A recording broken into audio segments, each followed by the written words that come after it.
And I've always loved people who build things.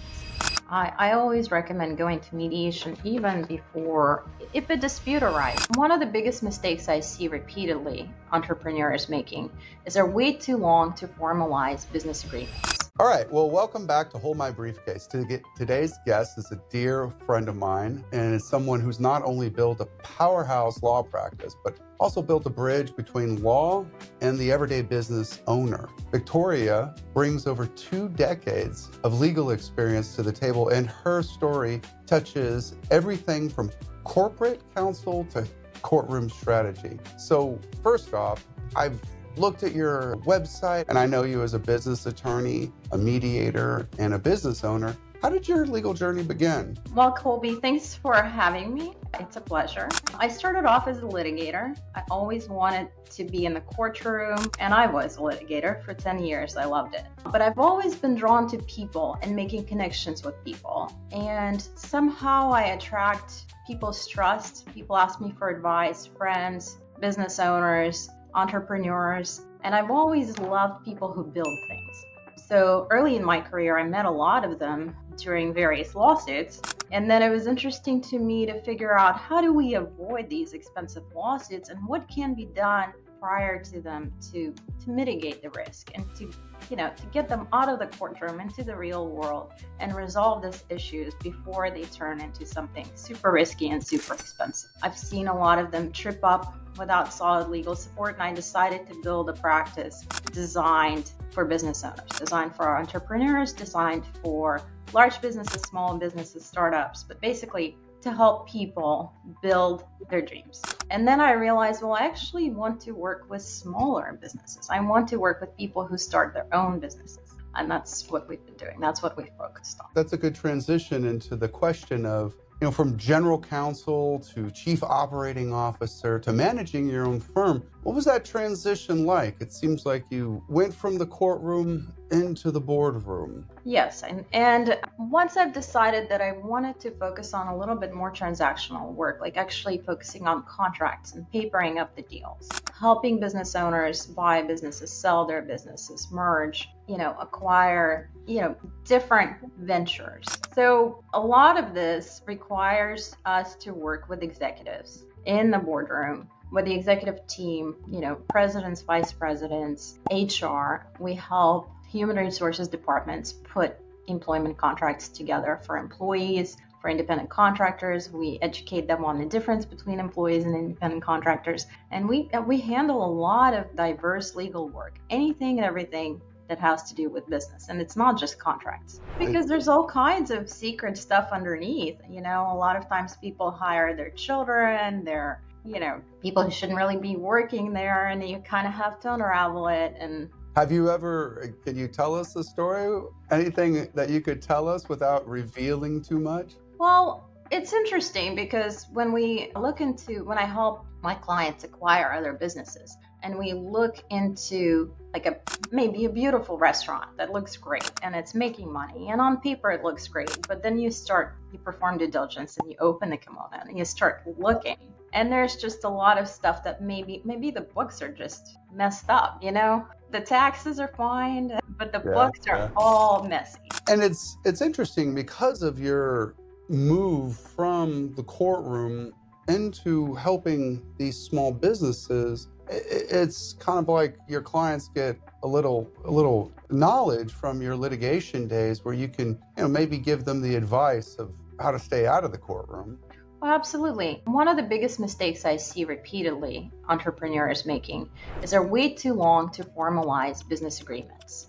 Sometimes they'll enter into commercial lease, it expires, then it becomes a month-to-month lease, and they still think they have a valid lease, but they really don't. And I want to help lay the table here a little bit. The litigation side is usually called civil litigation, or trial work. And then the more non-litigation side, transactional work. Is that correct? Well, right. It's transactional work. It's basically papering up the deal, signing contracts with your employees, signing contracts with your partners, signing contracts with your vendors, signing contracts with your clients. There's a lot of paperwork, signing a confidentiality agreement before you want to talk to someone about your brand new, great idea, and you don't want somebody to steal it. You've been practicing for over 25 years. Your specialities include commercial litigations, all the way to mergers and acquisitions. What do your clients typically come to you for, and how do you help them? It really varies depending on the kind of business they own.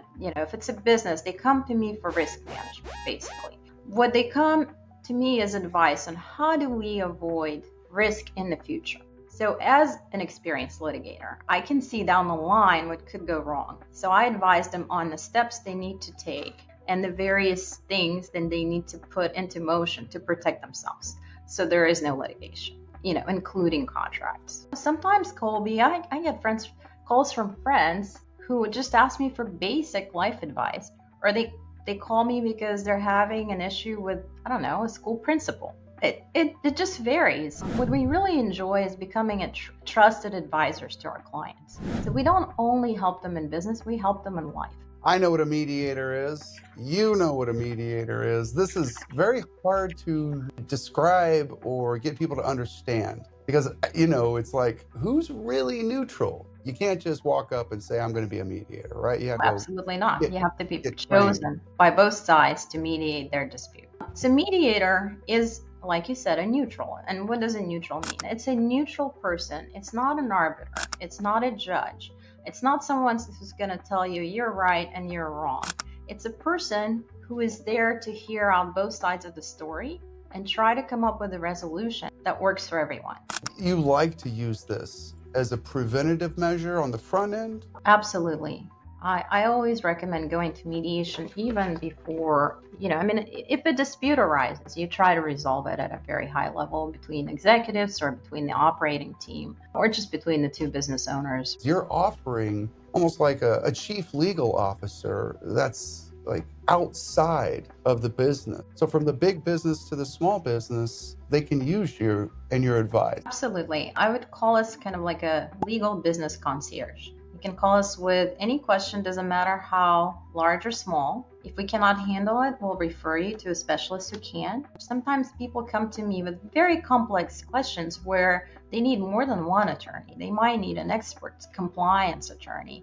Our goal here is to become a trusted advisor, someone who holds your hand through life, basically, not just business decisions, but through life decisions. Most of our clients have been with us for years, for more than 10 years. And we enjoy partnership with these people. We become their friends. And that's the difference between you and some firm where they become a number. The approach you offer, which is the client-centric approach, not the case approach, but the client-centric approach, or some preventative step you wish more businesses would take. Let me break it into two. The first one would be to put certain things in writing. If you're going to enter into a business deal, you need to put it in writing. And also when to talk to an attorney. These kind of go hand in hand. We've been talking about just a small part of what you do, Vea.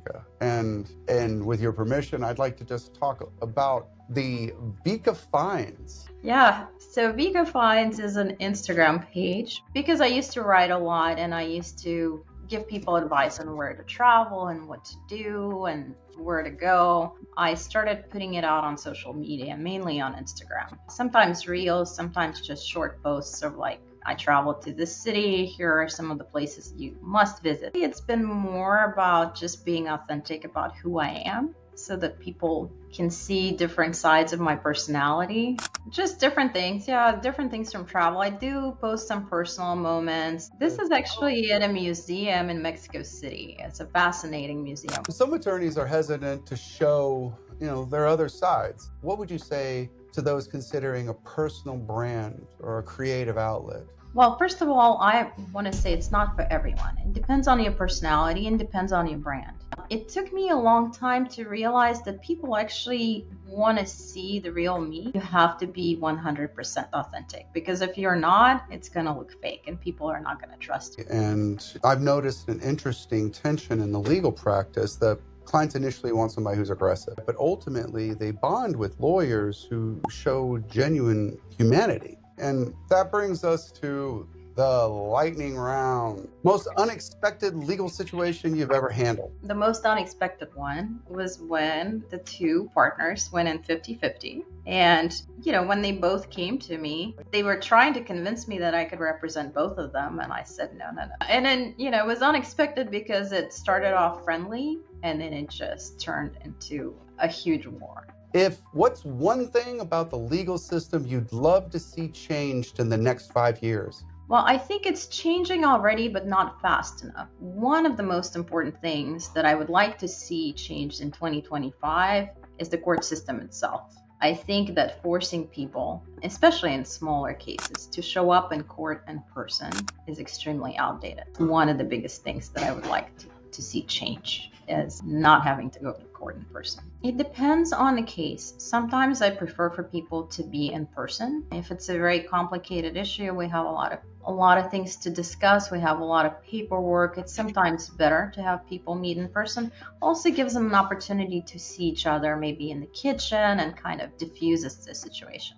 All right. Full disclosure, Vika and I have known each other for quite a while, and I actually went into the vault here. Ready and go. Oh my goodness. That is so funny. Yeah, it's somewhere in downtown. Yeah. We used to ballroom dance, and this was one of our poses. Vika, thank you for sharing your insights and your experience, both as a lawyer and as a business leader. Vika has a wonderful business website with her law firm, which is at where? FilippovLawGroup.com. So it's FilippovLaw.com. And there it is. For a free consultation, just go ahead and call and see, here are the practice areas. I'm Colby Lewis. Thanks for listening, and we'll catch you on the next one. Thanks for having me, Colby. Not a problem, Vika.